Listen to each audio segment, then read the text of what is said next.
Mireu on estem, la cava Don Miguel, però és que el bo és que venim des d'Alcoi.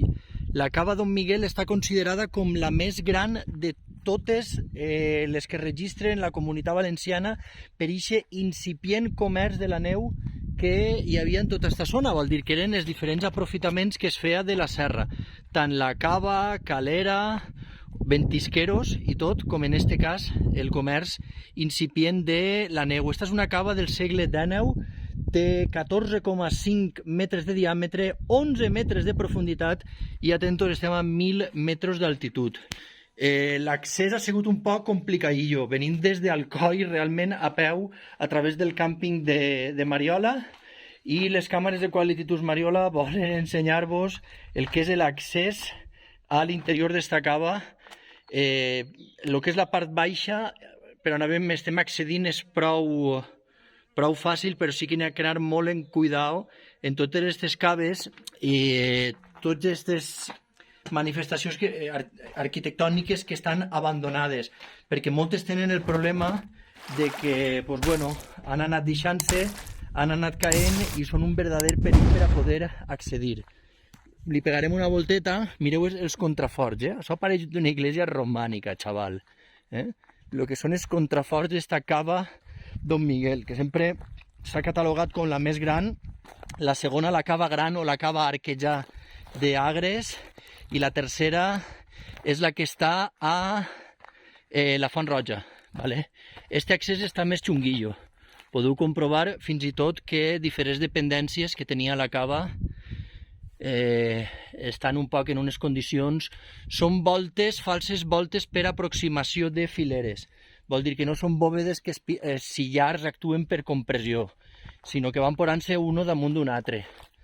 Nosaltres, per suposar, anem a intentar evitar, vos trasladarem les imatges, vos trasladarem un poc tota l'estructura, tot el que podem estar veient, però sempre evitem clavar-nos, com diem abuela, on no mos mana, o d'alguna forma perjudicar l'immoble i la nostra salut, perquè, jo sóc autònom, on cau una pedra ahí dins o en caic jo, a veure què fem.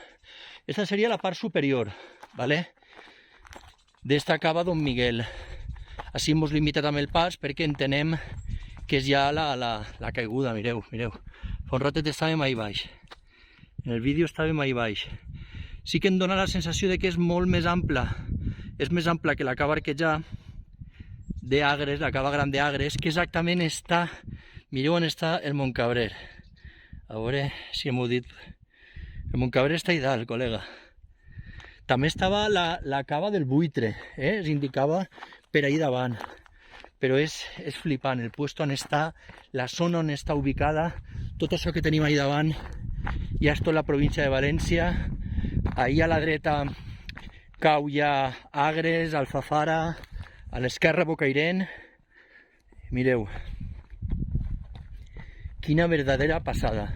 Este accés és molt més correcte, molt més xulo, mira.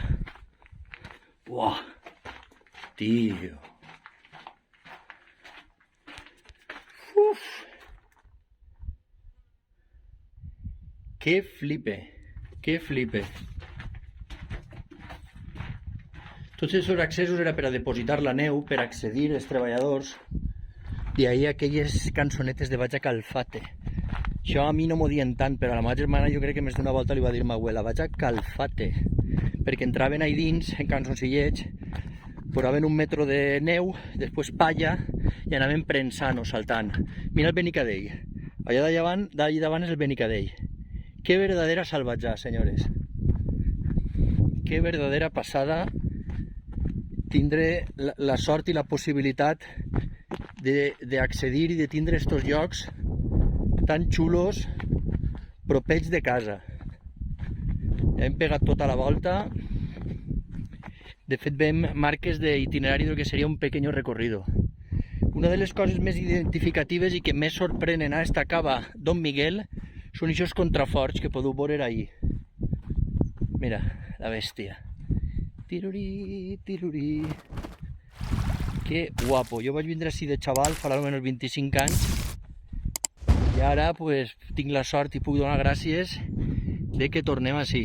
un lloc totalment recomanat, emblemàtic, històric de la nostra zona valenciana. Queridos, anem a seguir descobrint cosetes, en Quality Tours Mariola. I tu, si ens seguixes, pues molt millor. De més cosetes t'enteraràs. Anem a recuperar forces, estem així en Javi i Sandra, que hemos llegado vivos. Ladies and gentlemen. Hasta la pròxima. Adeu.